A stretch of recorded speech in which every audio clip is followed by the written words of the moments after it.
Hello everyone, আমরা আজকে যাব বসুন্ধরা সিটি। বাসার থেকে বের হয়ে বসুন্ধরা সিটির জন্য একটা রিক্সা নিলাম। আর রাস্তা অনেক ফাঁকা আছে, কি বা সঠিক বলতে পারতেছি না। তারপরে রওনা দিলাম।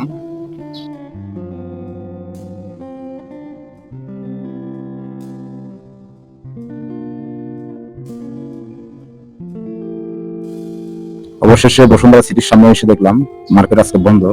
জিজ্ঞাসা করলাম আজকে বন্ধ কেন, বললো আজকে মঙ্গলবার তাই বন্ধ, মঙ্গলবার বসুন্ধরা সিটি বন্ধ থাকে। তো আমাদের আজকে কেনাকাটা করার জন্য বসুন্ধরা সিটিতে আসলাম, কিন্তু কেনাকাটা আজকে হবে না যেহেতু মার্কেট বন্ধ। তারপরে ভিতরে গিয়ে দেখবো কোনো দোকান খোলা আছে কিনা। মনটা খুব খারাপ হয়ে গেছে।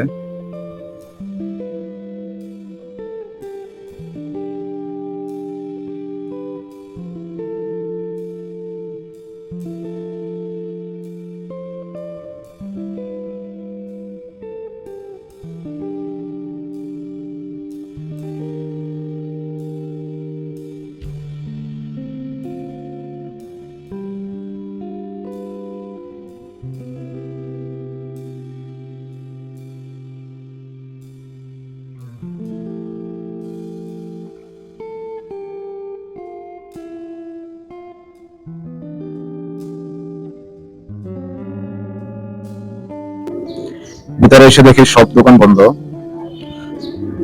কিছুই করার নেই, তো ঘুরে চলে যেতে হবে। আমরা বললো মুভি দেখার জন্য, তো আমি তো মুভি দেখি না, আমি কখনো হলে যাই মুভি দেখি না, তো চলে যাব, বাসায় চলে যাওয়া লাগবে। কারণ আর যেটার জন্য আসছি সেটা যদি হয় নাই, মনটা খারাপ হয়ে গেল।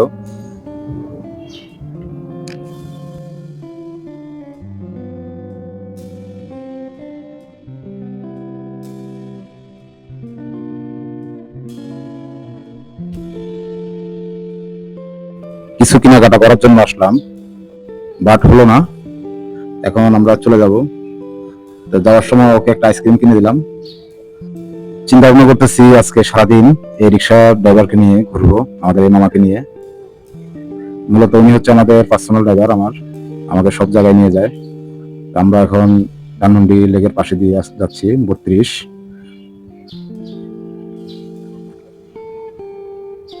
তো ওনাকে বললাম সারাদিন আমাদেরকে ঘোরানোর জন্য কত দিতে হবে। তো বলতেছে মামা যা খুশি দিয়েন, আমাদের সাথে থাকুন সারাদিন। যেহেতু মন খারাপ হয়ে গেছে, সারাদিন ওকে রিক্সা করে ঘুরবো বিভিন্ন জায়গায়। তো বলতেছে কোথাও ঘোরা লাগবে না, ধানমন্ডি লেকে যাবো, লেকে গিয়ে কিছুক্ষণ বসবো, ধানমন্ডি লেকের পুরো ভিউটা আপনাদেরকে দেখানোর চেষ্টা করবো। এই জন্য আমাদের পাশে থাকুন।